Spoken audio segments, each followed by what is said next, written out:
When Mao Zedong died in 1976, he left behind not only a political legacy that reshaped a nation, but a fractured family scattered by war, revolution, and history. His children were born into chaos, some in hiding, some in exile, some never to meet their father again. From sons lost in battle to daughters who lived in anonymity, the story of Mao's children mirrors the very turmoil that built modern China. One son died fighting in Korea. Another lived quietly in his father's shadow, struggling with mental illness. Several children simply vanished during the Long March, their fates unknown. Others survived to carry the family name into the modern era, living careful, measured lives far from the spotlight that defined their father's existence. In this video, we trace each of their lives, birth to death, obscurity to legacy, to uncover what became of the Mao family line. This is not about politics or ideology. It's about people, the sons and daughters of the most powerful man in China, and the extraordinary, often tragic paths they walked in his shadow. Before we dive into the children one by one, a quick favor: if you enjoy deep, carefully sourced royal history, subscribe so you don't miss the next chapter. And tell me in the comments, where are you watching from and what time is it where you are right now?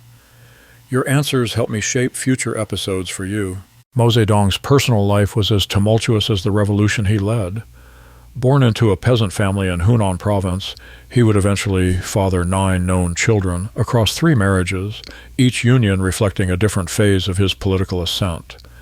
His first wife, Yang Kaihui, was the daughter of his beloved teacher. She bore him 3 sons before being executed by Kuomintang forces in 1930, marking the beginning of a family tragedy that would span decades. Their children, Mao Anying, Mao Anqing, and Mao Anlong, became symbols of revolutionary sacrifice, though only one would live to see his father's ultimate triumph. He Zizhen, his second wife, accompanied him through the darkest years of guerrilla warfare and the Long March. She gave birth to 6 children, but the constant movement, harsh conditions, and military pressures meant that most were left behind with local families or died in infancy. The revolution demanded everything, including the basic bonds between parent and child. His final wife, Jiang Qing, would become one of the most powerful and controversial figures in communist China. Their daughter, Li Na, was born in the relative safety of Yan'an and would be the only child to grow up consistently in Mao's presence during his rise to power. By 1949, when the People's Republic was established, Mao's family bore the scars of 20 years of warfare. Some children were dead, others lost, and those who survived carried wounds, physical and psychological, that would define their entire lives. The story of Mao's children is not merely a family chronicle. It is a window into the human cost of revolution, where even the architect of change could not protect his own flesh and blood from the machinery of history he had set in motion. We begin with his firstborn son, a young man who would embody both the promise and the tragedy of revolutionary China. Mao Anying was born on October 24, 1922 in Changsha, the capital of Hunan province. His birth came during a period of relative stability in Mao's early political career, when his father was still working within the emerging Communist Party structure and his mother, Yang Kaihui, could provide a semblance of normal family life. But normalcy was a luxury the Mao family could not afford for long.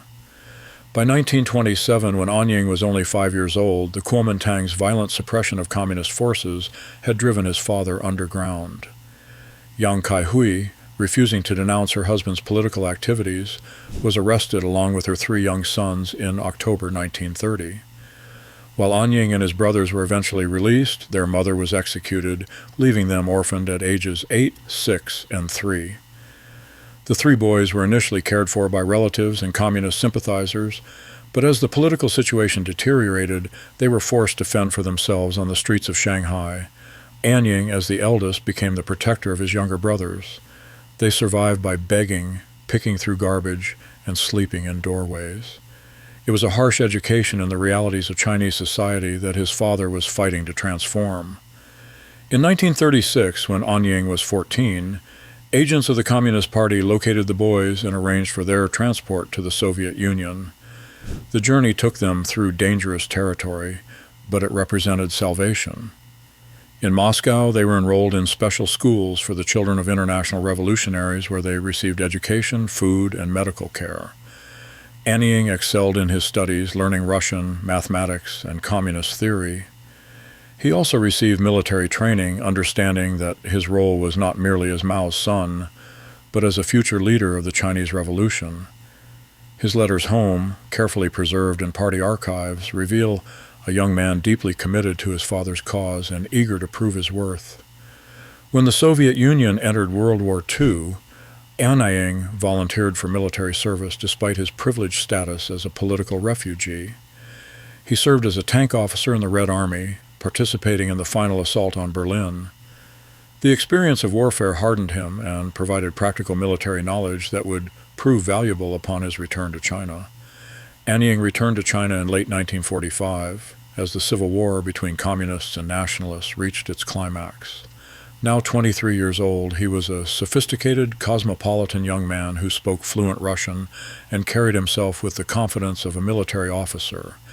His reunion with Mao was reportedly emotional, marking the end of a 15-year separation that had transformed both father and son.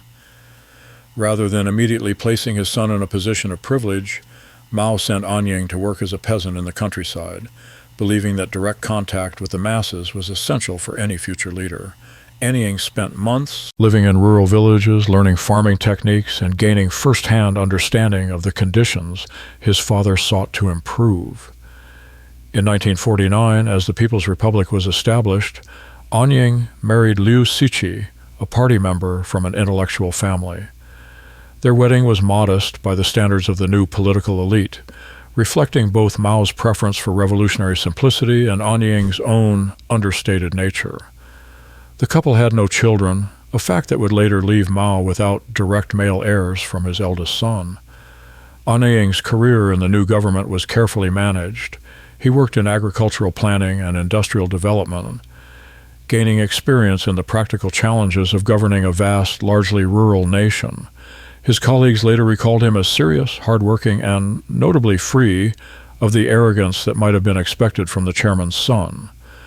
When the Korean War erupted in 1950, Anying volunteered for military service despite his father's initial reluctance.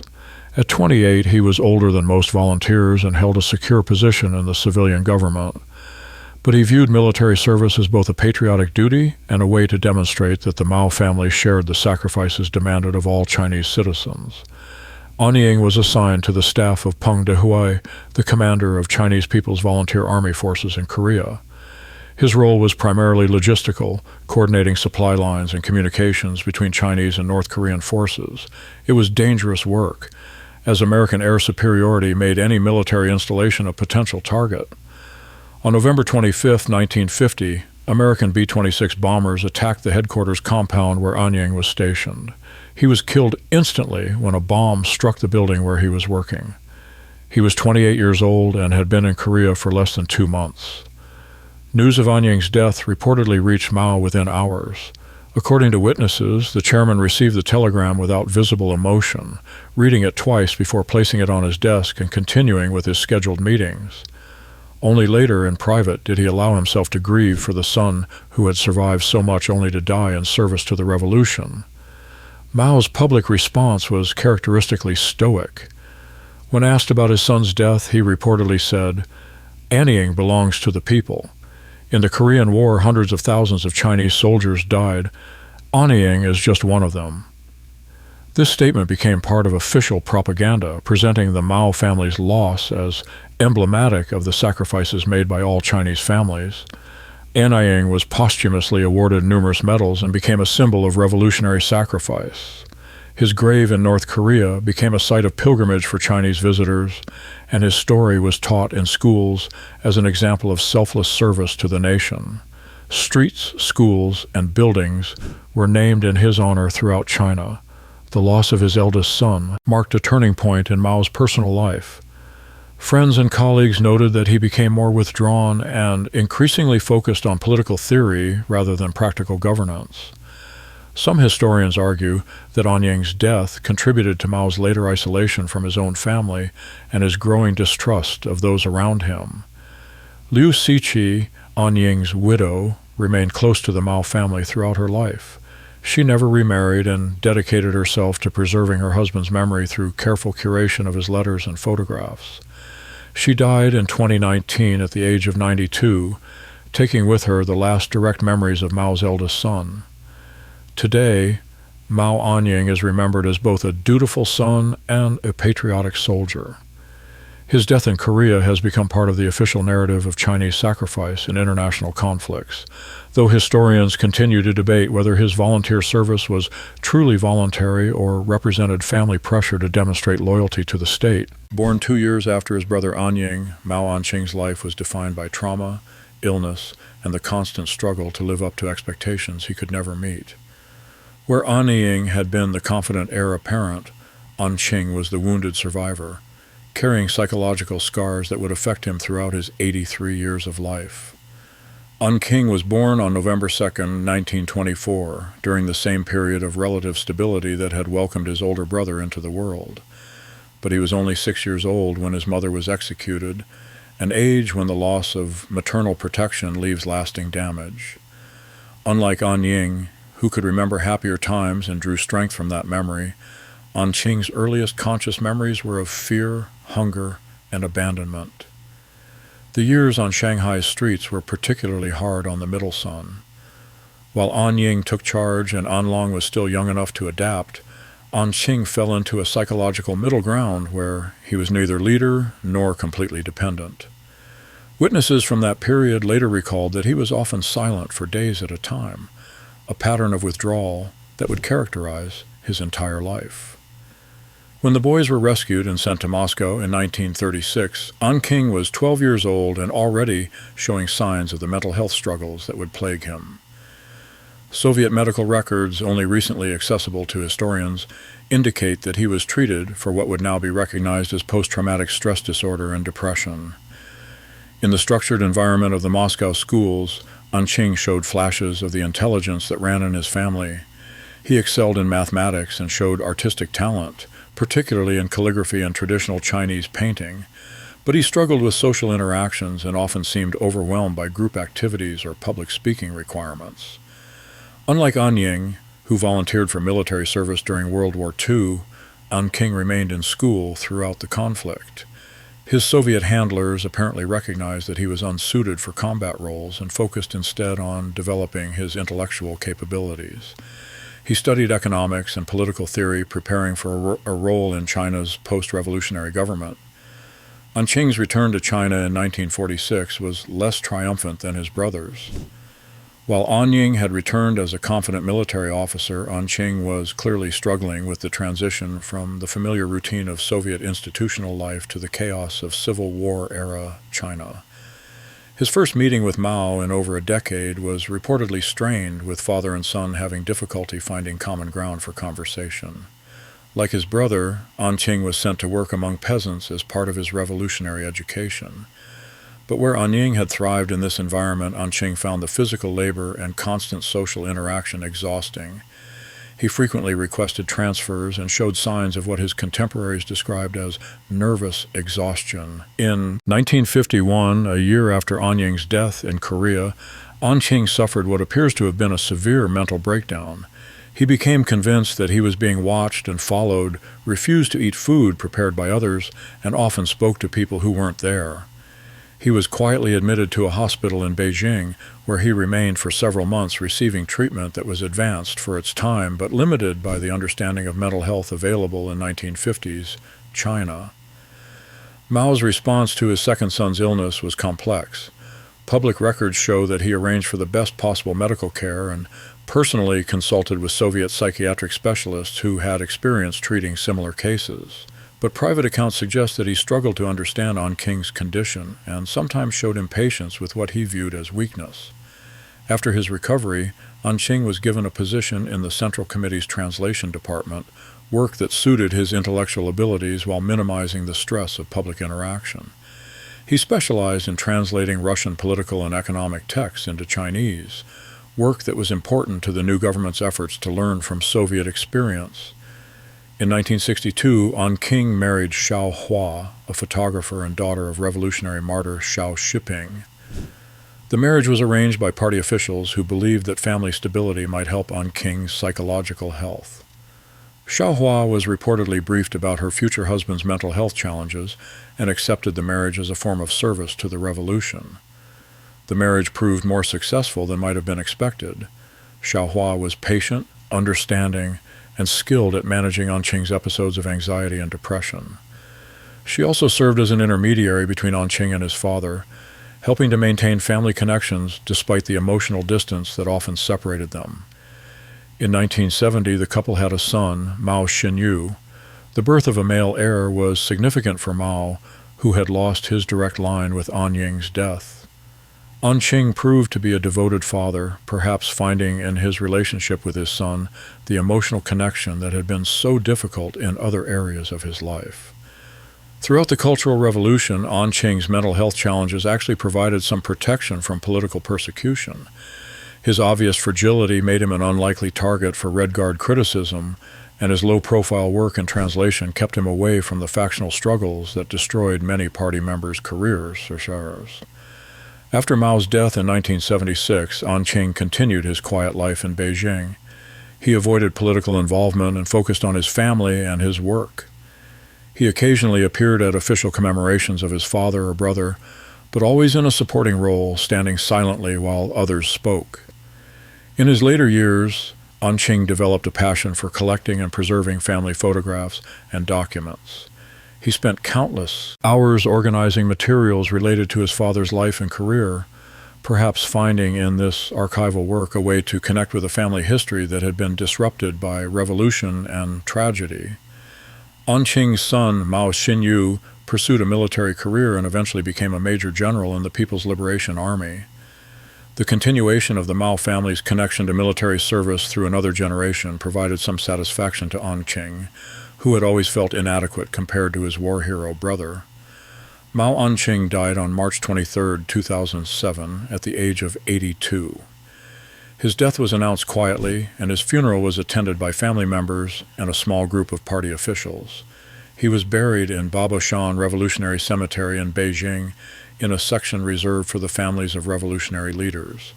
His widow, Xiao Hua, spoke rarely about their marriage, but in one interview she described An Qing as a gentleman who carried too much sadness. She noted that he had never fully recovered from the trauma of his childhood, but had found ways to live with his pain that allowed him to contribute to his family and society. An Qing's life represents the hidden costs of revolution, the psychological wounds that don't heal, the family connections that can't be repaired, and the expectations that prove impossible to meet. He lived in the shadow of both his father's greatness and his brother's heroic death, finding his own quiet form of dignity in survival and service. His legacy lives on through his son, Mao Xinyu, who has carefully maintained the family's public image while pursuing his own military career. Through Xinyu, the male line of Mao's family continues, though in a form very different from what the chairman might have envisioned when he named his first son Anying, Heroic Britain, in 1922. Of all Mao Zedong's children, none is more shrouded in mystery than Mao Anlong, the youngest son of Yang Kai-hui.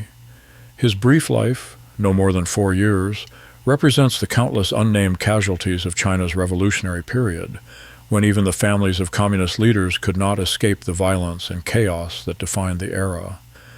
Anlong was born in late 1927 at a time when Mao's political situation had become desperate. The Kuomintang's betrayal of their communist allies in April of that year had forced Mao underground, separating him from his wife and 2 older sons. Yang Kai-hui was already pregnant when her husband disappeared into the mountains of Hunan, beginning his transformation from urban intellectual to guerrilla commander. The name Anlong carried deep significance in traditional Chinese culture, meaning peace and prosperity, or peaceful dragon. It reflected Yang Kai-hui's hopes for her unborn child during a period when peace seemed impossible and prosperity was a distant dream. The choice of name also suggested her belief that the revolutionary struggle would eventually bring stability to China, allowing her children to grow up in a better world. Anlong's earliest months were spent in hiding. Yang Kai-hui moved frequently between safe houses in Changsha and the surrounding countryside, relying on a network of communist sympathizers to provide shelter and protection. The constant stress of evading arrest, combined with the challenges of caring for 3 young children while pregnant and then nursing, took a severe toll on her health. Contemporary accounts suggest that An Long was a sickly child from birth. Malnutrition during pregnancy and the harsh conditions of underground life had weakened both mother and child. Yang Kai-hui's letters to friends, preserved in party archives, mention frequent illnesses and her constant worry about her youngest son's failure to thrive. When Yang Kai-hui was arrested in October 1930, all 3 boys were taken into custody with her. Prison records from Changsha indicate that 3-year-old An Long was already severely malnourished and suffering from what appeared to be tuberculosis or pneumonia. The damp, overcrowded conditions of the prison only worsened his condition. After Yang Kai-hui's execution, the 3 boys were released into the custody of relatives, but their situation remained precarious. The extended Mao and Yang families were under constant surveillance, and harboring the children of a prominent communist represented a significant risk. An Long, as the youngest and sickest, required the most care at a time when resources were scarce and attention could prove dangerous. The exact circumstance of An Long's death remain unclear, with different sources providing conflicting information. Some accounts suggest he died in early 1931, succumbing to the respiratory illness that had plagued him since birth. Others indicate that he may have lived slightly longer, dying during the chaotic period when his older brothers were forced onto the streets of Shanghai. What is known is that by 1932, when communist agents began actively searching for Mao's surviving children, only Anying and Anqing could be located. An Long had simply disappeared from the historical record, another child casualty of a period when families were torn apart by political violence and economic collapse. The mystery surrounding An Long's fate became part of the larger tragedy of China's revolutionary era. Millions of children died during the wars, famines, and political upheavals of the early 20th century, and record-keeping was often impossible under such conditions. An Long's story was repeated in countless families across China, where the youngest and weakest children were often the first victims of social breakdown. For Mao, the loss of his youngest son represented a particular kind of anguish. While he could honor Anying's death as heroic sacrifice and understand Anqing's struggles as war trauma, An Long's fate was simply inexplicable loss, a child who died not for any cause or principle, but simply because the world had become too dangerous for the vulnerable.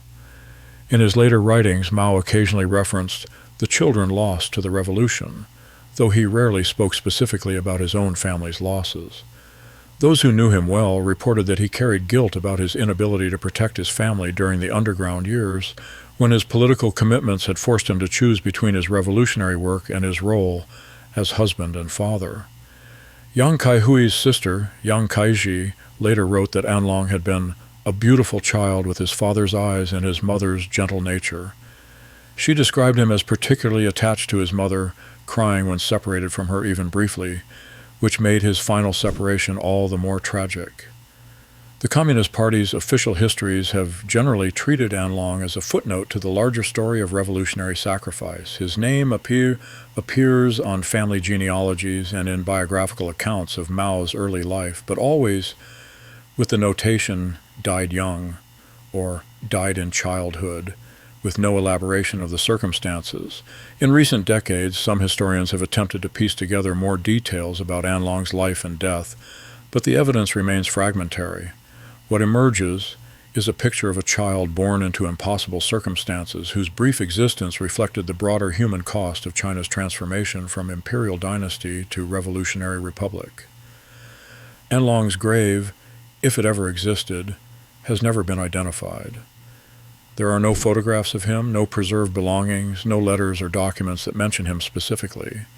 He exists in history only as a name on family records and in the memories recorded by his extended family members. Yet in some ways, An Long's anonymity makes him representative of his generation, the countless children who died during China's revolutionary period without leaving any trace beyond their family's grief. His story reminds us that behind the grand narratives of political transformation lie individual tragedies that statistics can quantify but never fully capture. For the Mao family, An Long represents the road not taken, The child, who might have grown up in peaceful times, who might have known his father not as a distant revolutionary leader, but as a parent. His death marked the end of Mao's first family and foreshadowed the separations and losses that would characterize all of his subsequent relationships with his children. In traditional Chinese culture, the early death of a child was often seen as a particularly tragic fate, robbing the family of both immediate joy and future hope. Anlong's death carried additional weight because it occurred during a period when Mao was beginning to believe that his revolutionary activities might actually succeed in creating a better world for the next generation. The loss of his youngest son may have contributed to Mao's later emotional distance from his other children. Having experienced the pain of losing a child through circumstances beyond his control, he may have unconsciously protected himself by maintaining emotional barriers even with the children who survived. Today, Anlong is remembered primarily by scholars studying the personal costs of China's revolutionary period. His name appears in academic papers and biographical studies, always as an example of the price paid by revolutionary families. But for those who study his brief story, he represents something more fundamental. The reminder that even world-changing political movements are ultimately made up of individual human experiences, including the experiences of children who never lived to see the world their parents died trying to create. Among the children born to Mao Zedong during his marriage to He Zizhen, none embodies the theme of separation and loss more poignantly than Yang Yuehua, a daughter whose very existence remained unknown to most historians until the 1970s. Her story illustrates how the demands of revolutionary warfare could sever even the most fundamental bonds between parent and child, creating lifelong separations that no amount of political success could heal. Yang Yuehua was born in 1929 in Fujian province during one of the most precarious periods of Mao's early revolutionary career. At the time, Mao was leading the Red Army through a series of strategic retreats and offensives, trying to establish stable base areas while evading the superior forces of the Kuomintang. He Zizhen, despite being pregnant, accompanied the army through these dangerous campaigns, giving birth to her daughter in a temporary camp with minimal medical support. The choice of name reflected the circumstances of her birth. Yuehua means moonlight or moonflower, suggesting that she may have been born during a night march or in conditions where moonlight provided the only illumination. The poetic nature of the name also reflected He Zizhen's own literary background and her hope that her daughter might have a more peaceful future than the circumstances of her birth suggested. From the beginning, Yuehua's life was marked by instability. The Red Army's constant movement made it impossible to provide proper care for an infant, and the danger of enemy attacks meant that the sounds of a crying baby could compromise the safety of entire units. Within months of her birth, difficult decisions had to be made about her future. When Yuehua was approximately 1 year old, Mao and He Zizhen made the agonizing choice to leave her with a local peasant family in Fujian. This practice, known as boarding or fostering, was common among communist leaders during the guerrilla warfare period, but it rarely resulted in successful reunions. The families who agreed to care for these children were often poor themselves and faced constant risk of persecution if their connections to communist forces were discovered. The peasant family that took in Yuehua was reportedly named Chen, and they lived in a remote village in the mountains of western Fujian. Like many rural families of the period, they were struggling to survive and saw taking in an additional child as both a humanitarian act and a potential burden. They renamed her Chen Yuehua, giving her their family name and raising her as their own daughter. He Zizhen reportedly left what money she had with the Chen family, along with a simple bracelet that Yuehua could use to identify herself if she ever tried to find her birth parents. But as the Red Army moved on and the Civil War intensified, maintaining contact with foster families became impossible. The Chens were left to raise Yuehua without any support or guidance from her biological parents. Growing up in rural Fujian during the 1930s and 1940s meant a life of extreme hardship. The region was repeatedly contested between different military forces, and civilian populations suffered from both direct violence and economic disruption.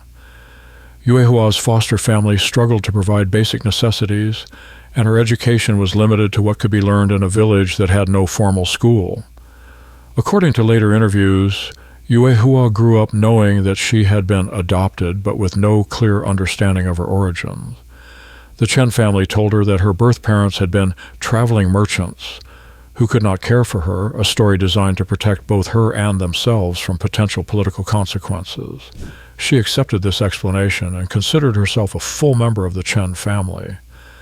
As she reached adulthood, Yue Hua married a local farmer named Li and took his surname, becoming Li Yue Hua. She bore several children and lived the traditional life of a rural Chinese woman working in the fields, managing household affairs, and caring for her family. Her life followed the rhythms of agricultural seasons and family obligations, with no connection to the dramatic political changes occurring in the cities. The establishment of the People's Republic in 1949 brought some improvements to rural life, but for Yue Hua, it held no special significance. She had no reason to connect the victorious communist leader Mao Zedong with her own family history, and the Chen family, fearing potential complications, never revealed the truth about her parentage. It was only in the late 1960s, during the Cultural Revolution, that Yue Hua's true identity began to emerge. Party officials conducting genealogical research into Mao's family history discovered records indicating that he and He Zizhen had left a child with a family in Fujian. The investigation took several years, as records from the guerrilla period were incomplete and many potential witnesses had died. In 1973, after extensive research and interviews with elderly villagers who remembered the events of the 1930s, officials finally located Yue Hua, now a 44-year-old mother of 5 living in the same village where she had been raised. The revelation of her true parentage came as a complete shock to her and her family.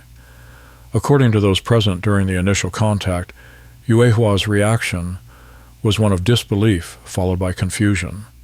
She had lived her entire adult life as a peasant farmer and had no understanding of what it meant to be the daughter of China's paramount leader. The officials who found her reported that she seemed more concerned about potential disruption to her family's life than excited about her distinguished parentage. The Communist Party faced a delicate situation in deciding how to handle Yue Hua's case. On one hand, she was clearly Mao's daughter and deserved recognition and support.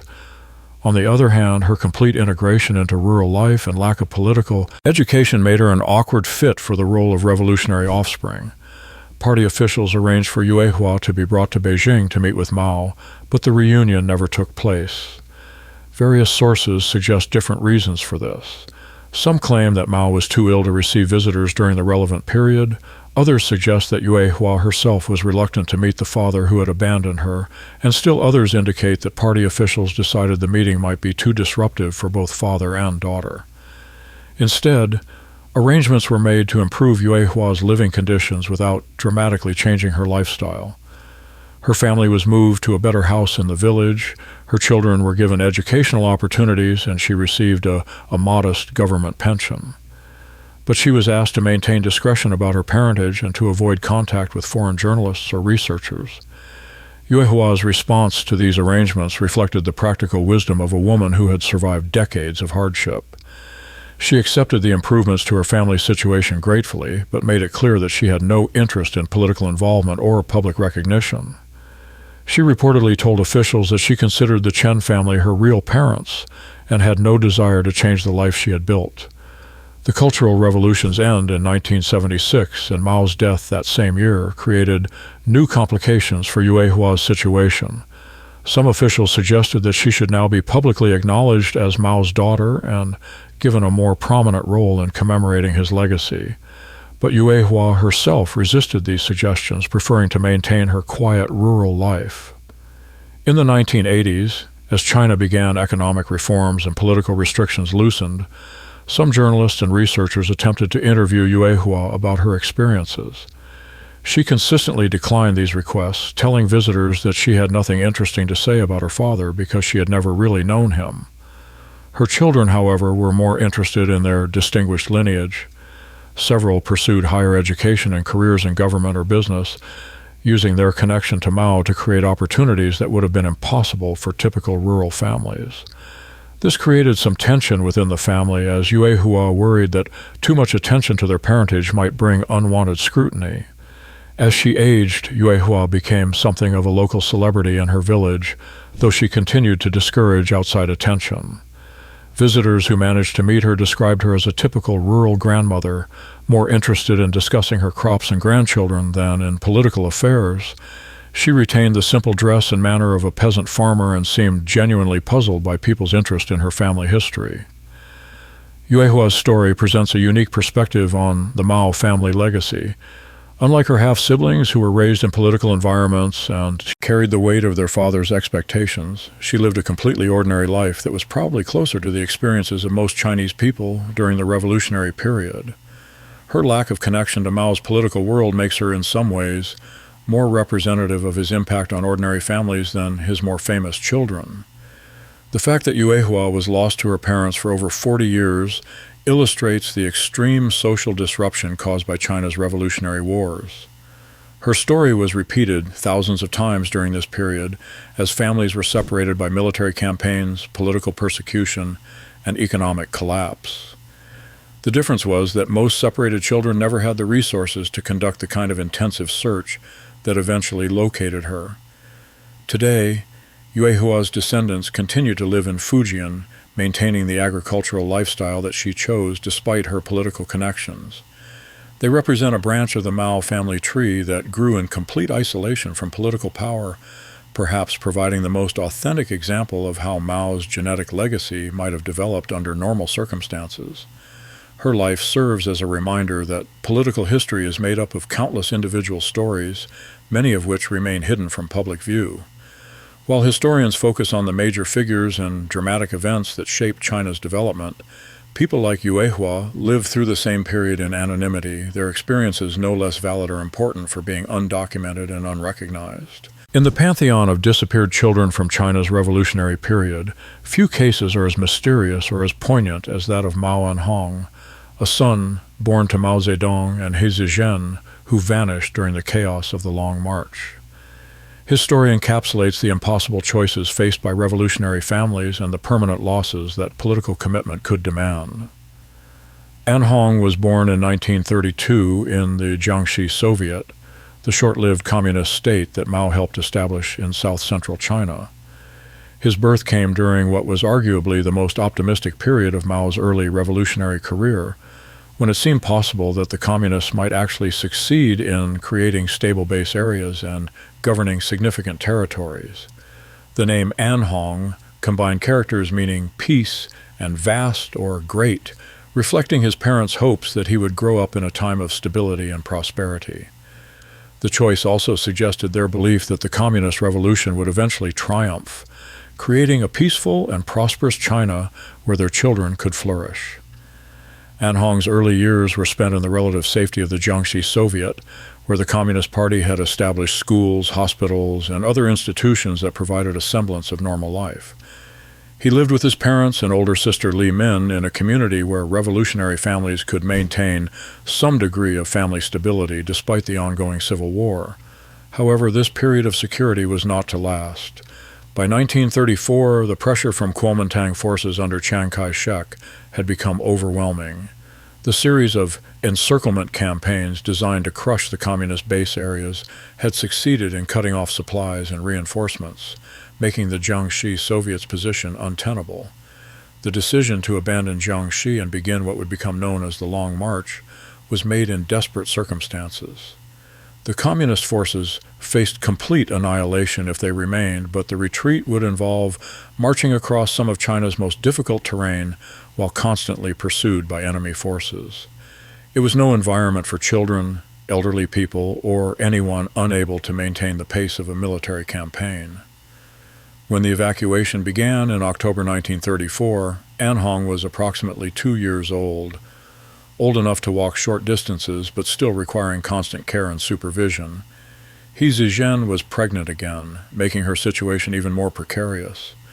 The leadership faced agonizing decisions about which family members could accompany the march and which would have to be left behind. Initially, arrangements were made for Anhong to remain in Jiangxi under the care of Mao Zedong, Mao's younger brother, who was staying behind to continue guerrilla operations in the abandoned base area. This seemed like the safest option for the child, as Mao Zedong was family and understood the importance of protecting his nephew.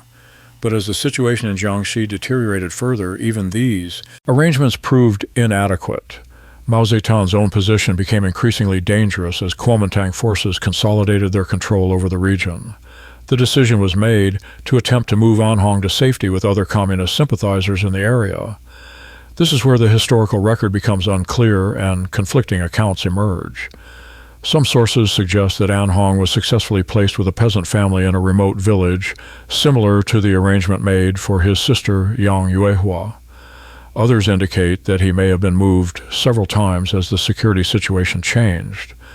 What is certain is that sometime during the winter of 1934-1935, contact with Anhong was lost completely. The combination of military pressure, communication difficulties, and the general chaos of the Long March made it impossible to maintain oversight of children who had been left behind. Mao Zedong himself was captured and executed by Kuomintang forces in April 1935, eliminating the most reliable link to information about Anhong's fate. For He Zizhen, who was struggling with the physical demands of the Long March while pregnant, the loss of contact with her son represented an additional psychological burden.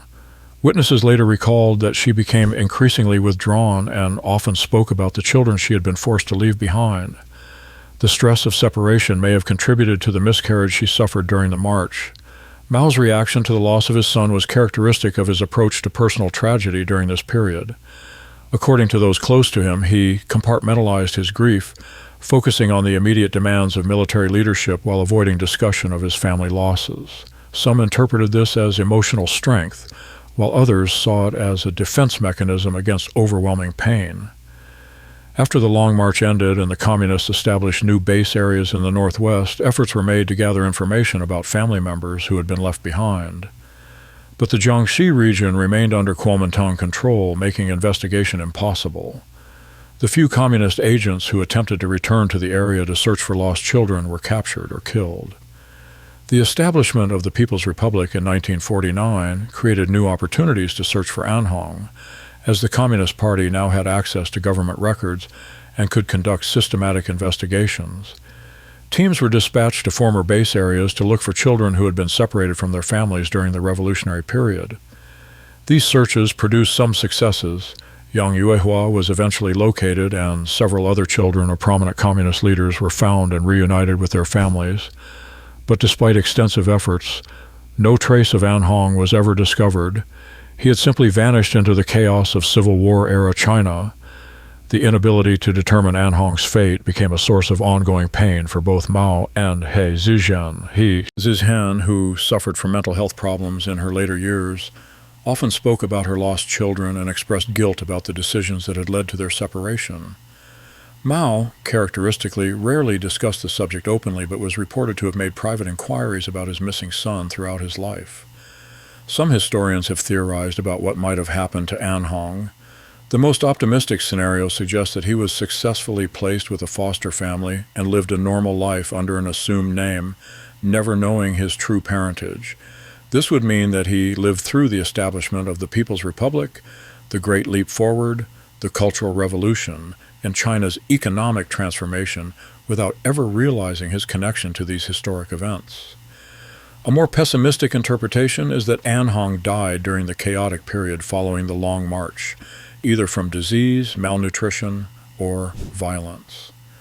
The winter of 1934 to 1935 was particularly harsh, and many civilians in the Jiangxi region suffered as the area was devastated by continued fighting between communist guerrillas and Kuomintang forces. There is also the possibility that Anhong was discovered by Kuomintang forces and either killed as the son of a communist leader or taken to an orphanage where his identity was concealed. Some children of communist leaders were reportedly adopted by Kuomintang families who raised them without revealing their origins, creating the potential for hidden connections that might never be discovered. In recent decades, Chinese authorities have occasionally announced investigations into the fates of missing children from the revolutionary period, and Anhong's case has been mentioned in these contexts. DNA testing and improved record-keeping have made it theoretically possible to identify descendants of missing persons, but no credible evidence about Anhong has emerged. His disappearance has become symbolic of the broader human cost of China's revolutionary period. Historians estimate that thousands of children were separated from their families during the wars and political upheavals of the early 20th century, and most were never reunited with their relatives.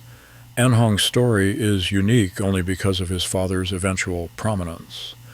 For the Mao family, An Hong represents the might have been, the son who could have grown up to continue the family line, who might have provided companionship for his surviving siblings, who could have bridged the gap between Mao's public and private worlds. His absence created a permanent void in the family structure that no amount of political success could fill. The case also highlights the impossible choices faced by revolutionary families. The decision to leave An Hong behind was made to protect him from the dangers of the Long March, but it ultimately led to a separation that proved permanent. There were no good options in such circumstances, only different forms of risk and potential loss. Today, An Hong exists primarily as a name in genealogical records and a footnote in biographical accounts of his father's life. But for those who study the personal costs of political transformation, his story serves as a reminder that even world-changing events are made up of individual human experiences, including the experiences of those who simply disappeared into history without a trace. His fate remains one of the enduring mysteries of the Mao family history, a question that will likely never be answered but continues to represent the countless unnamed casualties of China's path to modernity. In death or disappearance, An Hong joins the vast company of those who were lost in the transformation of China from imperial dynasty to revolutionary republic to modern nation-state. Among the most heartbreaking episodes in the story of Mao Zedong's family is the fate of an unnamed infant, born during the Long March in early 1935 and abandoned within days of birth. This child's story, brief though it is, encapsulates the impossible human cost of revolutionary commitment and the way political necessity could override even the most fundamental bonds of parenthood. The child was born to He Zizhen in March 1935 during one of the most desperate phases of the Long March. The communist forces had been retreating for months, constantly pursued by Kuomintang armies and struggling to maintain cohesion while crossing some of China's most difficult terrain. He Zizhen was already weakened by the rigors of the march and the recent loss of contact with her other children. The exact location of the birth is uncertain, but it occurred somewhere in the mountains between Guizhou and Yunnan provinces, in an area where the Red Army was particularly vulnerable to attack. The timing could not have been worse. The forces were moving through territory controlled by hostile local warlords, and enemy aircraft were conducting regular bombing runs against suspected communist positions. According to surviving accounts, He Zizhen went into labor during a night march, forcing the column to halt while she gave birth in a hastily constructed shelter. The delivery was attended by communist medical personnel, but their resources were extremely limited and the conditions were far from sterile. The fact that both mother and child survived the birth was considered fortunate under the circumstances. The newborn was reportedly healthy, but the situation facing the Red Army made it impossible to provide proper care for an infant. The constant movement, lack of adequate food, and ever-present danger of attack created an environment where the sounds of a crying baby could compromise the safety of entire units. Military leaders made it clear that the march could not be delayed or diverted to accommodate the needs of a newborn. Within days of the birth, the agonizing decision was made to leave the infant with local villagers. This practice, while heartbreaking, had become tragically common during the Long March as families were forced to choose between their individual needs and the survival of the communist movement. The hope was always that children could be reclaimed after the political situation stabilized. He Zizhen reportedly spent her last hours with the child in a small village somewhere in the mountainous region of southern China. She left what few possessions she had with the family that agreed to take the infant, including a small piece of jewelry that could serve as identification if a reunion ever became possible.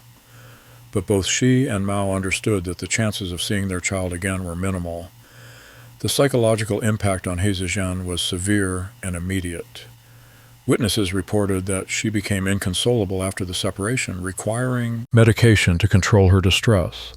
The trauma of giving birth under such conditions, combined with the forced abandonment of her child, contributed to mental health problems that would plague her for the rest of her life. For Mao, the loss represented yet another sacrifice demanded by his revolutionary commitment. According to those close to him, he accepted the necessity of leaving the child behind, but showed signs of deep emotional stress. Some historians argue that this experience contributed to his later emotional distance from his family, as he learned to compartmentalize personal feelings to maintain his effectiveness as a leader. The villagers who took in the infant were reportedly poor farmers who understood the risks they were accepting. Harboring the child of communist leaders could result in severe punishment if discovered by Kuomintang forces or local authorities. But rural Chinese culture placed high value on caring for abandoned children, and the villagers agreed to raise the infant as their own.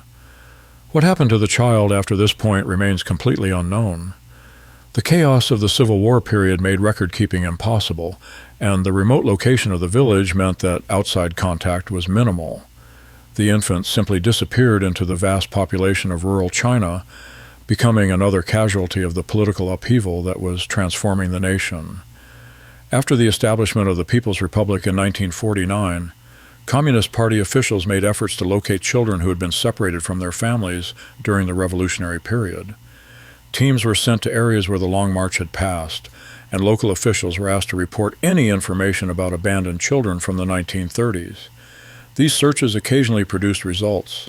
Some children of communist leaders were identified and reunited with their families decades after their separation.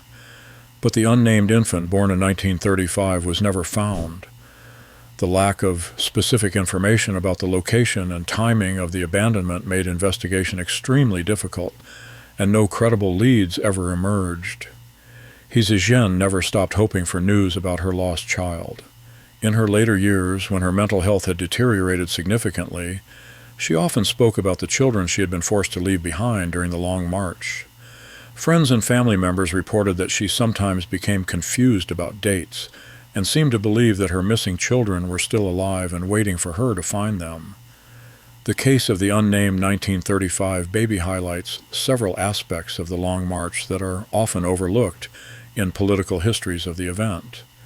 While the march is typically portrayed as a heroic military retreat that allowed the Communist Party to survive and eventually triumph, it also involved tremendous personal sacrifices by individual families. The decision to abandon children during the march was not made lightly or without anguish, but the alternative, attempting to carry infants and young children through thousands of miles of hostile territory, would likely have resulted in their deaths anyway, while also compromising the survival of the communist forces as a whole. This infant's story also illustrates the broader theme of anonymity in Chinese history.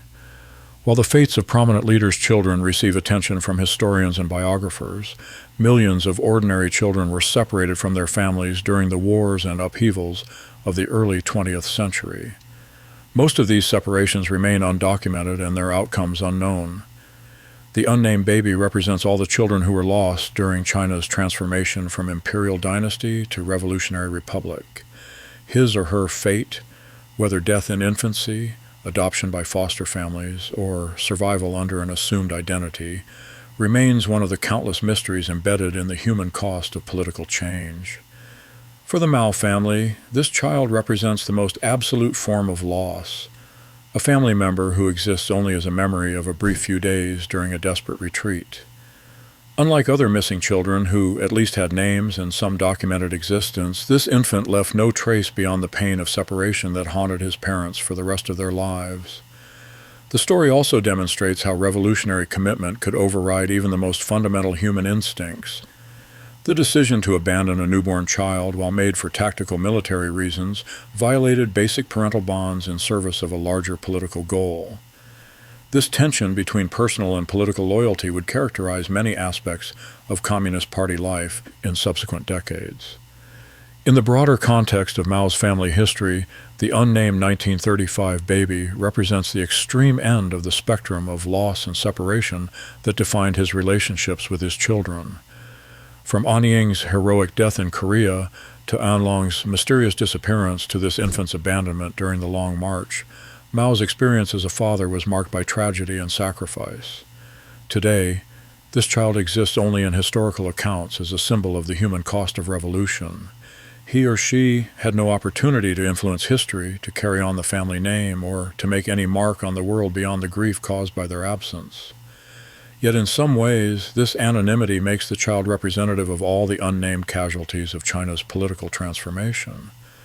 The 1935 baby serves as a reminder that behind every major historical event lie countless individual human stories, many of which remain forever unknown. While historians can document the movements of armies and the decisions of leaders, the experiences of ordinary people, including children who lived and died in anonymity, often disappear from the historical record. For those studying the personal costs of political transformation, this infant's brief life and uncertain fate represent the ultimate sacrifice demanded by revolutionary commitment, the willingness to give up not just one's own life, but the lives and futures of one's children in service of a cause larger than family or personal happiness. Among the most tragic footnotes in the saga of Mao Zedong's children is the story of an infant born to He Zizhen during her medical treatment in the Soviet Union in the late 1930s.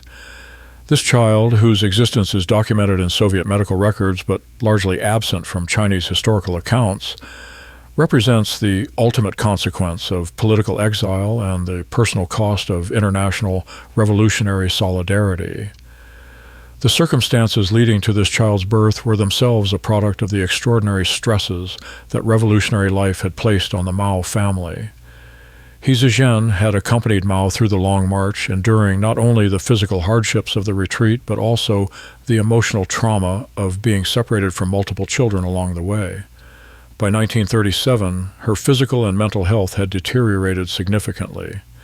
He Zizhen had suffered shrapnel wounds during a bombing attack in 1935, injuries that never properly healed due to the primitive medical conditions available to the communist forces. She also showed increasing signs of psychological distress, alternating between periods of depression and episodes of what contemporary observers described as nervous agitation. Her behavior became increasingly erratic, causing concern among Communist Party leadership. In 1937, the decision was made to send He Zizhen to the Soviet Union for medical treatment. This was not unusual for prominent Chinese communists during this period, as the USSR provided advanced medical care for Allied revolutionary leaders and their families.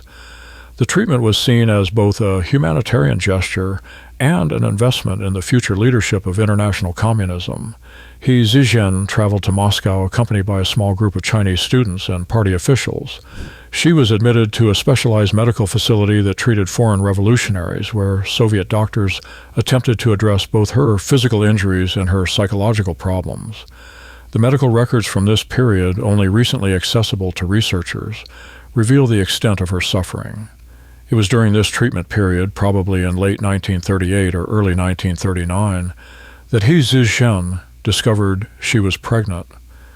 This pregnancy appears to have been unexpected, possibly the result of a brief reconciliation with Mao before her departure for Moscow, though some sources suggest it might have occurred after her arrival in the Soviet Union. The pregnancy complicated He Zizhen's medical treatment significantly. Soviet doctors were concerned about the effects of her medications on the developing fetus, while her psychological condition made it difficult for her to care for herself properly. The language barrier and cultural differences also created challenges in providing appropriate care for a pregnant Chinese woman in a Soviet medical facility. Despite these difficulties, He Zizhen carried the pregnancy to term and gave birth to a child. Sources disagree about whether it was a son or daughter in a Moscow hospital sometime in 1939. The birth appears to have been medically complicated, possibly due to He Zizhen's poor health and the medication she was receiving for her psychological problems. The infant was reportedly weak from birth, suffering from what Soviet medical records describe as failure to thrive and respiratory problems. The combination of the mother's poor health during pregnancy, possible medication effects, and the stress of her psychological condition may have contributed to the child's medical difficulties. He Zizhen's ability to care for the infant was severely limited by her ongoing mental health problems. Soviet medical personnel reportedly took primary responsibility for the child's care, but their resources were also limited and their understanding of infant care was not as advanced as modern standards. The child lived for only a few months before succumbing to what appears to have been respiratory failure, possibly pneumonia or a similar infection. The death was recorded in Soviet medical records but was not widely reported at the time, as information about the treatment of foreign revolutionary leaders was considered sensitive. For He Zizhen, the loss of this infant represented another devastating blow in a series of family tragedies. She had already been separated from several children during the Long March, and the death of this baby, born in exile and cared for by strangers, compounded her psychological trauma. Soviet medical records indicate that her condition deteriorated significantly after the infant's death. The news of the child's birth and death apparently reached Mao in China, but the exact timing and his reaction are not well documented. By this time, his relationship with He Zizhen had effectively ended, and he was already becoming involved with Jiang Qing, who would become his fourth wife. The distance and political circumstances made it impossible for him to provide any support during this crisis. The infant was buried in a Moscow cemetery designated for foreign revolutionaries and their families. The grave was marked with a simple stone bearing only dates, with no indication of the child's parentage or connection to Chinese communist leadership. This anonymity was intentional, designed to protect both the child's identity and the privacy of the family during a politically sensitive period. He Zizhen remained in the Soviet Union for several more years, receiving continued treatment for her psychological problems. The loss of the infant, combined with her separation from her other children and the breakdown of her marriage to Mao, left her in a state of profound isolation and despair. Soviet medical reports describe her as inconsolable and detached from reality for extended periods. When He Zizhen finally returned to China in the mid-1940s, she was a changed person. Friends and family members who knew her before her departure noted that she had become withdrawn and obsessive, particularly about the children she had lost. She rarely spoke about her time in the Soviet Union, and the infant who had died in Moscow was mentioned only obliquely in her later conversations with family members. The Chinese Communist Party's official histories have generally omitted mention of this infant, treating He Zizhen's time in the Soviet Union as a medical leave with no significant personal consequences. This omission may reflect both the sensitive nature of Sino-Soviet relations during various periods and the desire to protect the privacy of party leaders' families. Soviet records of the case were classified for decades and only became accessible to researchers after the end of the Cold War. Even then, access has been limited, and much of the documentation remains in restricted archives.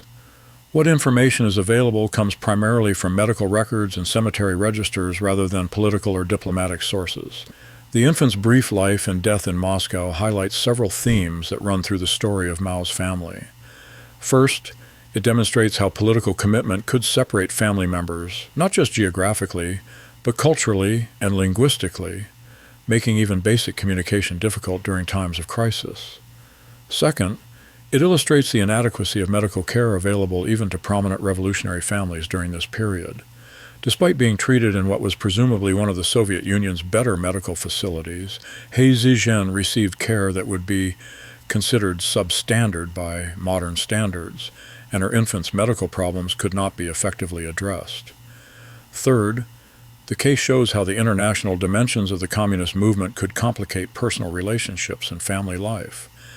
He Zizhen's exile to the Soviet Union was intended to help her, but it also isolated her from her remaining family connections and cultural support systems during one of the most difficult periods of her life. The anonymity of this infant's death and burial also reflects the broader theme of hidden costs in revolutionary movements. While the major political developments of the period were well documented, the personal tragedies that accompanied them often remained private, visible only in medical records and family memories. For researchers studying the Mao family, this infant represents the most complete form of erasure, a child whose existence was barely documented, whose death was unwitnessed by family members, and whose grave remains unmarked and unvisited.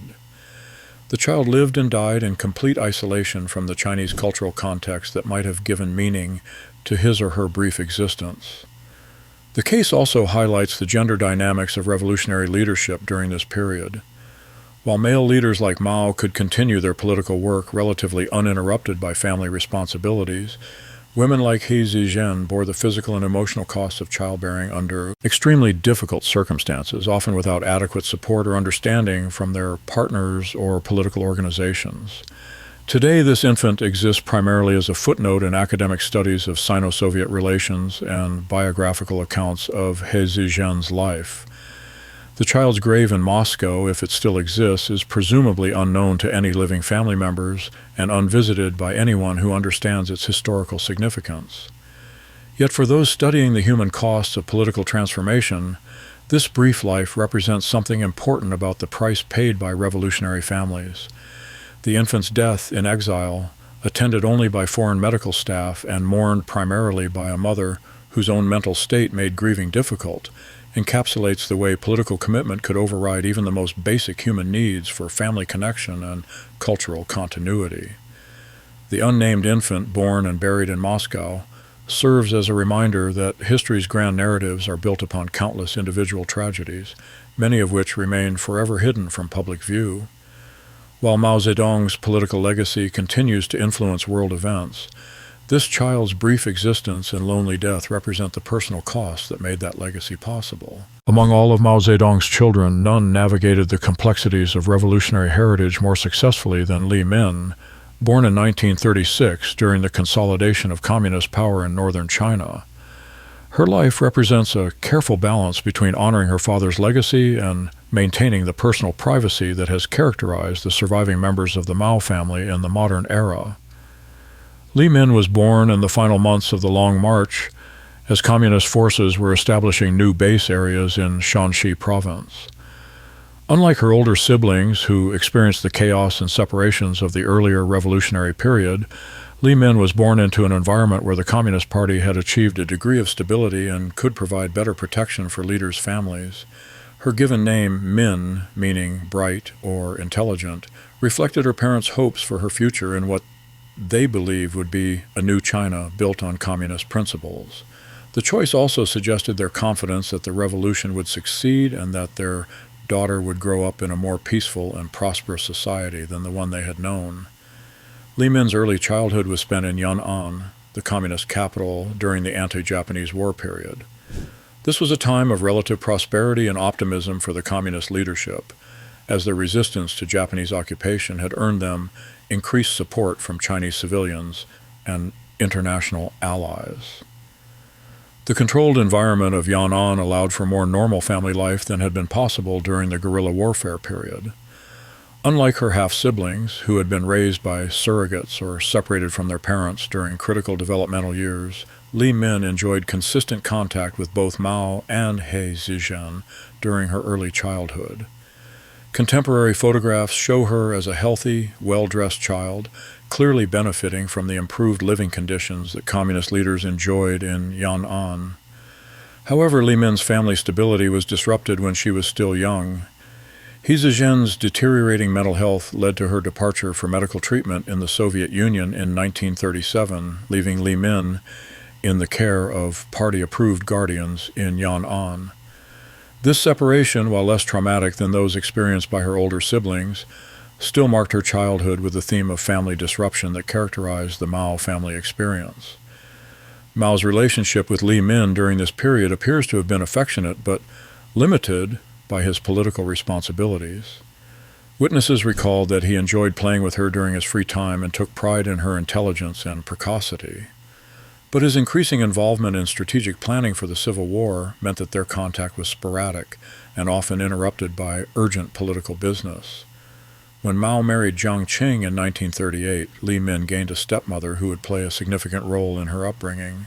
Jiang Qing, who was ambitious and politically astute, understood that her relationship with Mao's existing children would affect her position within the family and the party.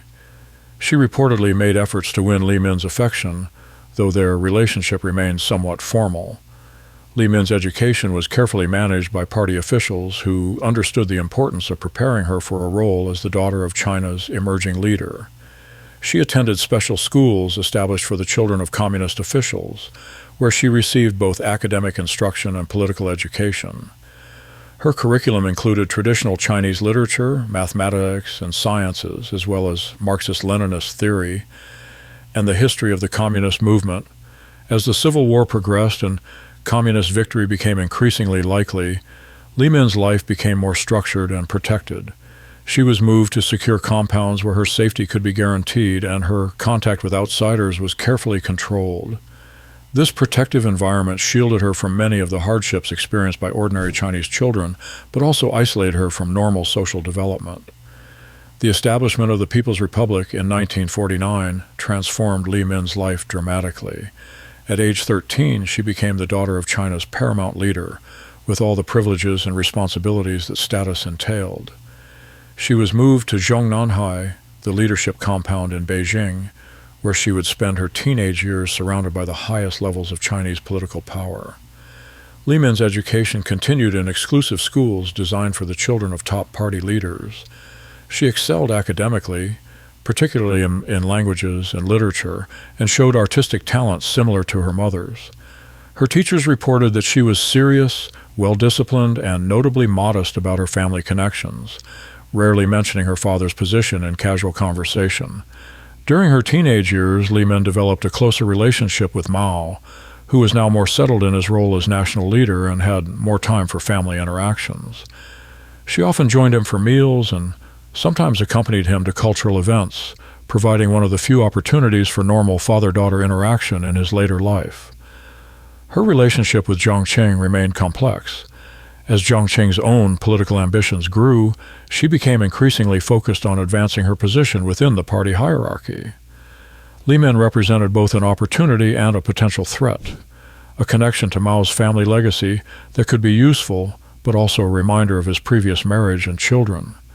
Li Min's young adulthood coincided with some of the most turbulent periods in modern Chinese history, including the Great Leap Forward and the early stages of the Cultural Revolution. However, her status as Mao's daughter provided protection from the political persecution that affected many Chinese families during these campaigns. In 1962, Li Min married Kong Linghua, a nuclear physicist who worked on China's atomic weapons program. The marriage was reportedly based on genuine affection rather than political arrangement, though Kong's technical expertise and political reliability certainly made him an appropriate choice for Mao's son-in-law. The wedding was modest, reflecting both Mao's preference for revolutionary simplicity and the family's desire to avoid excessive publicity. The couple had 2 children, Kong Jining, born in 1964, and Kong Dongmei, born in 1972. Both children would grow up with the complex legacy of being Mao's grandchildren, navigating between the privileges of their heritage and the need to establish their own identities in post-revolutionary China. During the Cultural Revolution, Li Min's position became more complicated. While her father's status protected her from direct persecution, the political chaos affected everyone in Chinese society, including the families of top leaders. She witnessed the persecution of family friends and colleagues, and saw how quickly political loyalties could shift in the volatile atmosphere of the period. Li Min's response to these challenges was characteristic of her personality throughout her life. She maintained a low profile, avoided political involvement, and focused on her family responsibilities. She neither participated in the radical politics of the Cultural Revolution nor publicly criticized the excesses that occurred during this period. After Mao's death in 1976, Li Min faced the challenge of adapting to a rapidly changing China. The end of the Cultural Revolution and the beginning of economic reforms under Deng Xiaoping created new opportunities but also new uncertainties for the families of revolutionary leaders. Li Min chose to remain largely outside politics, focusing instead on cultural and educational activities. She served as a member of the Chinese People's Political Consultative Conference, a largely ceremonial body that allowed her to maintain some public role without becoming deeply involved in controversial political issues. Her children pursued successful careers that reflected the opportunities available to the post-revolutionary generation.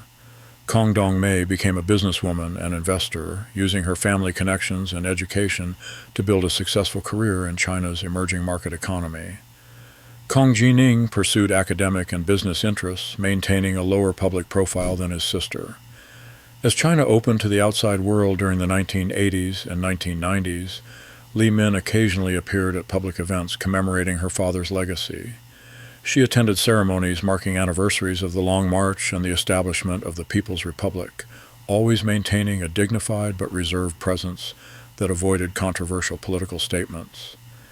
Li Min's approach to her father's legacy has been notably thoughtful and balanced. She has neither uncritically celebrated his achievements nor denounced his mistakes, instead presenting him as a complex historical figure whose contributions must be understood in the context of his times. This measured approach has allowed her to maintain respect across different political perspectives in modern China. In her later years, Li Min has focused on preserving family history and supporting educational and cultural causes. She has occasionally granted interviews to historians and journalists, providing insights into Mao's personal life that are available from few other sources. Her accounts of her father emphasize his intellectual curiosity, his love of literature and poetry, and his genuine concern for the Chinese people. Li Min's marriage to Kong Linghua lasted until his death in 2015, representing one of the few stable, long-term relationships in the Mao family history. Their partnership provided a foundation for family life that had been missing in previous generations, allowing their children to grow up with the emotional security that Mao's earlier children had often lacked. Today, Li Min lives quietly in Beijing, maintaining the low-profile lifestyle that has characterized her approach to her family legacy. She continues to make occasional public appearances at events related to her father's memory, but avoids the kind of publicity that might compromise her privacy or create political complications. Her daughter Kong Dongmei has become the most publicly visible member of the current generation of Mao's descendants, building a successful business career while also serving as a trustee of various cultural and educational foundations. Through her business success, Kong Dongmei has demonstrated that Mao's grandchildren can thrive in China's market economy while maintaining respect for their revolutionary heritage. Li Min's life represents a successful adaptation to the challenges of being Mao Zedong's child. She navigated the political turbulence of mid-20th century China, maintained family stability through marriage and motherhood, and found ways to honor her father's legacy without being trapped by it. Her approach has provided a model for other children of revolutionary leaders who must balance personal fulfillment with historical responsibility. Through her careful stewardship of the family reputation and her children's achievements, Li Min has ensured that the Mao family name continues to carry respect in modern China. Her life demonstrates that it is possible to be both the daughter of a revolutionary leader and a private individual, maintaining dignity and purpose without sacrificing personal autonomy. Li Min's story also illustrates the evolution of China itself, from revolutionary struggle through political upheaval to economic development and international engagement.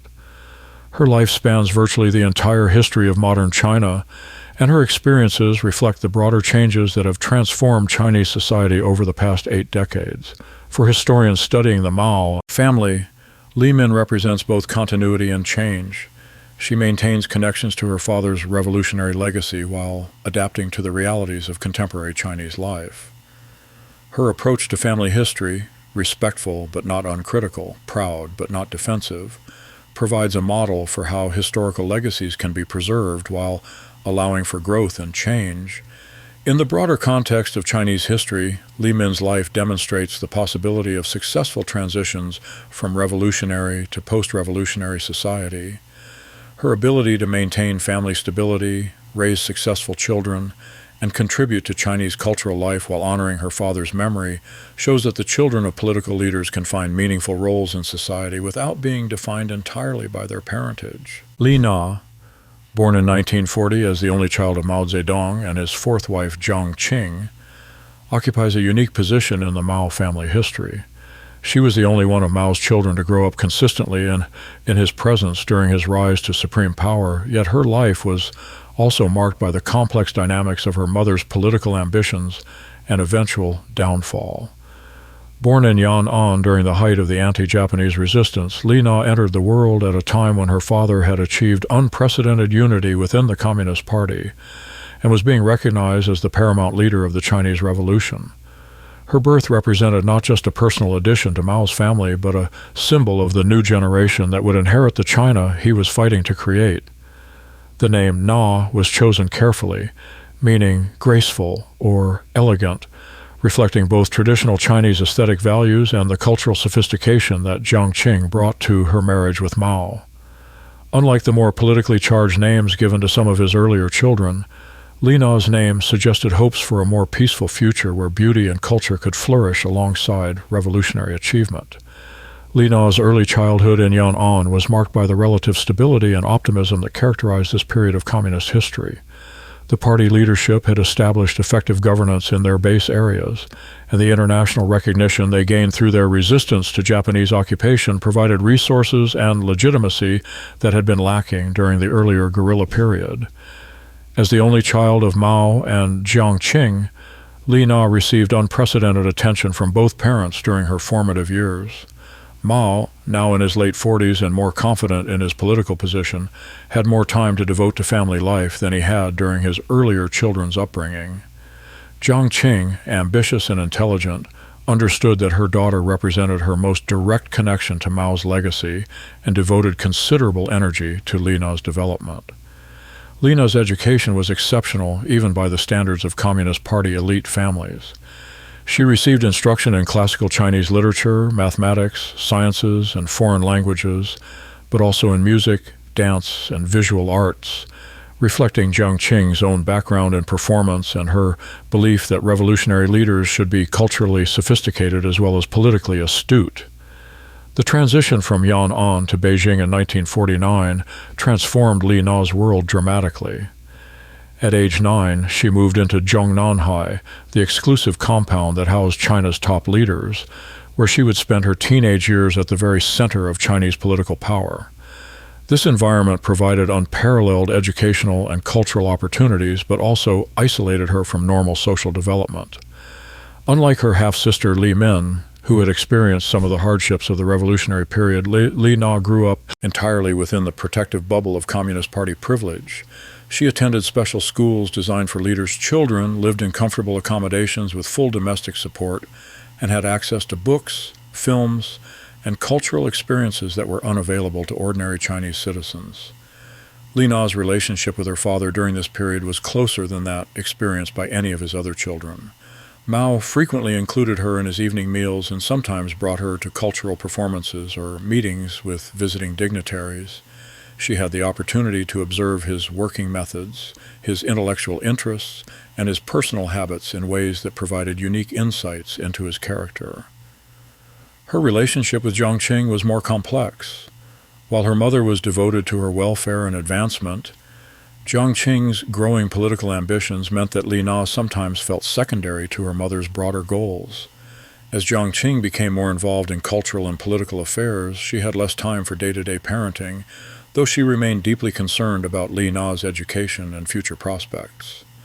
During her teenage years, Li Na showed particular talent for writing and journalism. She was an excellent student with a natural ability to express herself clearly and persuasively. Her teachers noted that she had inherited both her father's intellectual curiosity and her mother's artistic sensibilities, creating a combination that could have led to success in various fields. Li Na's young adulthood coincided with the Cultural Revolution, a period that would prove decisive for both her personal development and her family's fate. As Jiang Qing emerged as one of the most powerful figures in this political movement, Li Na found herself at the center of the factional struggles that were tearing apart Chinese society. In 1965, Li Na graduated from university and was assigned to work at the Central Committee's newspaper, where she specialized in cultural reporting and editorial work. This position allowed her to use her writing talents while maintaining the political connections that her family background provided. She proved to be a competent journalist, earning respect from colleagues who initially viewed her as merely the beneficiary of nepotism. During the height of the Cultural Revolution, Li Na witnessed firsthand the exercise of political power at its most extreme. She saw how her mother and her allies used ideological campaigns to destroy their enemies, and how quickly political loyalties could shift in the volatile atmosphere of revolutionary politics. These experiences provided her with a sophisticated understanding of Chinese political dynamics that would serve her well in later years. Li Na's personal life during this period was carefully managed by her parents and party officials. Her social contacts were limited to approved individuals, and any romantic relationships were subject to political scrutiny. This protection shielded her from many of the dangers that ordinary Chinese faced during the Cultural Revolution, but it also limited her ability to develop independent judgment about the events occurring around her. The arrest of Jiang Qing and the other members of the Gang of Four in October 1976, shortly after Mao's death, transformed Li Na's life completely. Overnight, she went from being the daughter of one of China's most powerful political figures to being the child of a condemned criminal. The psychological shock of this reversal was compounded by grief over her father's death and uncertainty about her own future. Li Na's initial response to her mother's downfall demonstrated both loyalty and practical wisdom. She did not publicly defend Jiang Qing's political actions, understanding that such support would be both futile and personally dangerous. But she maintained personal contact with her mother and worked to ensure that she received adequate legal representation and medical care during her imprisonment. The trial of the Gang of Four in 1980 to 1981 created additional challenges for Li Na. As Jiang Qing's daughter, she was subjected to intense scrutiny from both domestic and international media. Her refusal to denounce her mother publicly earned respect from some quarters, but also created suspicions about her own political loyalties among the new leadership. Li Na's decision to maintain contact with her imprisoned mother throughout the 1980s reflected both filial duty and personal courage. She regularly visited Jiang Qing in prison, providing emotional support and ensuring that she remained connected to the outside world. These visits were politically risky for Li Na, as they could have been interpreted as continued sympathy for her mother's political positions. The complexity of Li Na's position during this period cannot be overstated. She had to navigate between loyalty to her mother and acceptance of the new political order, between honoring her father's memory and acknowledging the mistakes made during his later years, between her privileged background and the need to build an independent life in a rapidly changing China. Li Na's professional life after 1976 reflected her determination to establish her own identity separate from her parents' political legacies.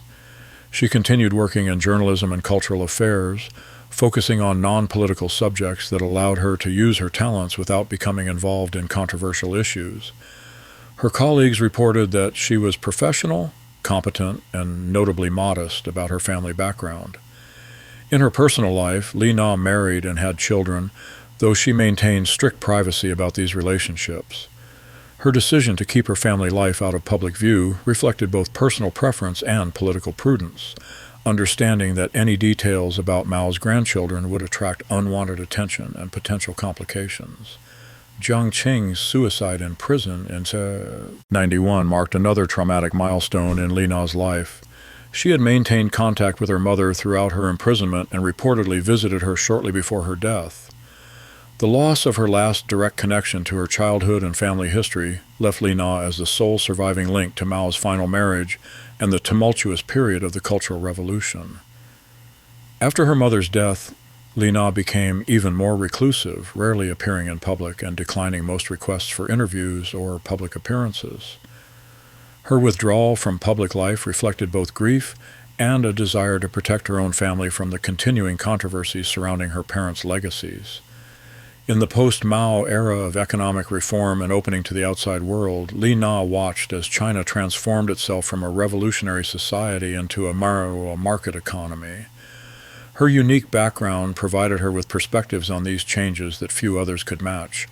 She had lived through the height of Maoist radicalism and could observe its gradual replacement by pragmatic economic policies. Li Na's approach to her father's legacy has been notably balanced and mature. In the few public statements she has made, she has acknowledged both his achievements and his mistakes, presenting him as a complex historical figure whose contributions must be understood in context. This measured approach has allowed her to maintain respect across different political perspectives in contemporary China. Her relationship with her half-siblings, particularly Li Min, appears to have been cordial but distant. The different experiences of Mao's children, shaped by their different mothers, different historical periods, and different relationships with their father, created natural barriers to close family connections. Yet they have maintained appropriate contact and have presented a united front in matters related to their father's memory. Today, Li Na lives quietly in Beijing, maintaining the privacy that has characterized her approach to public life since the 1980s.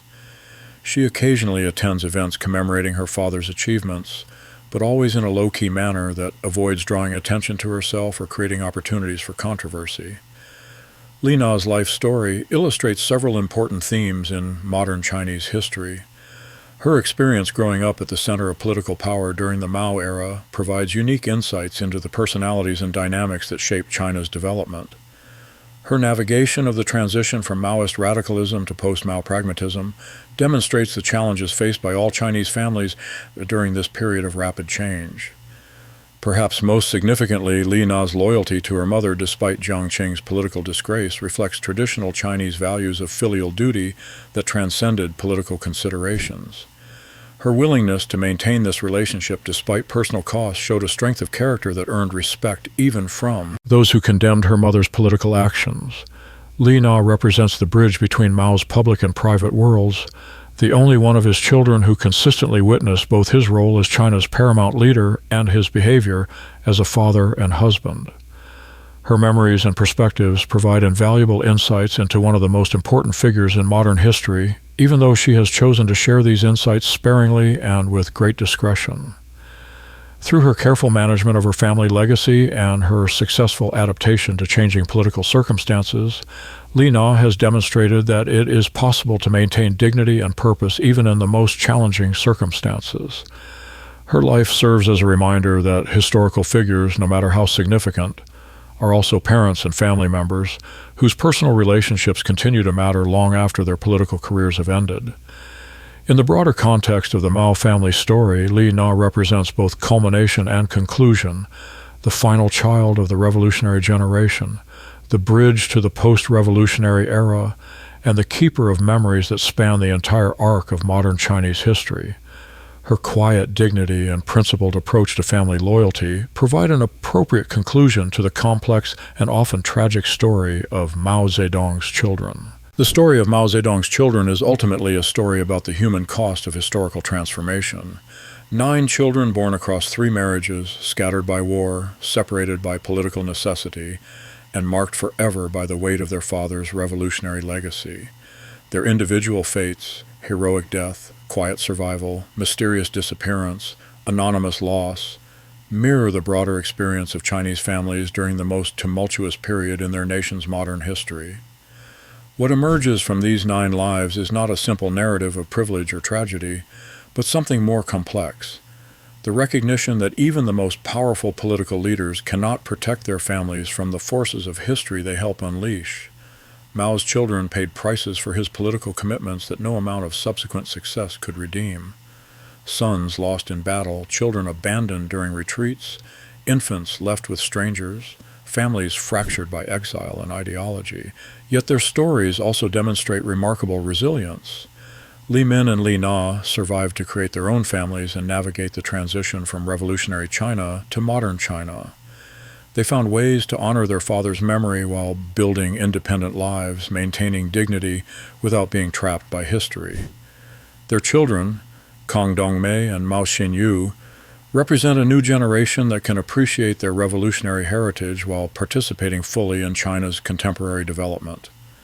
The survival of Mao's bloodline through these grandchildren carries deep symbolic significance in Chinese culture, where family continuity represents a form of immortality that transcends political achievement. Through Kang Dongmei's business success and Mao Xinyu's military career, the Mao family name continues to carry weight in modern China, though in forms very different from what their grandfather might have envisioned. Perhaps most importantly, the story of Mao's children reminds us that historical events, no matter how grand their scale or significant their consequences, are ultimately composed of individual human experiences. Behind every political movement lie countless personal stories of sacrifice, loss, adaptation, and survival. The children of revolutionary leaders carry these stories forward, serving as living bridges between past and present, between public history and private memory.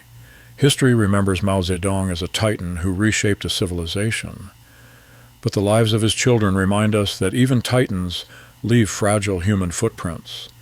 In the form of families forever changed by the weight of their legacy, children who must find their own paths through the shadows cast by their parents' achievements, and grandchildren who inherit both the privileges and burdens of revolutionary heritage. The Mao family story continues, carried forward by descendants who have learned to balance pride in their lineage with the practical wisdom needed to thrive in a rapidly changing world. Their quiet dignity provides the most fitting tribute to all the children, living and dead, found and lost, who paid the price for China's transformation from empire to republic to modern nation-state.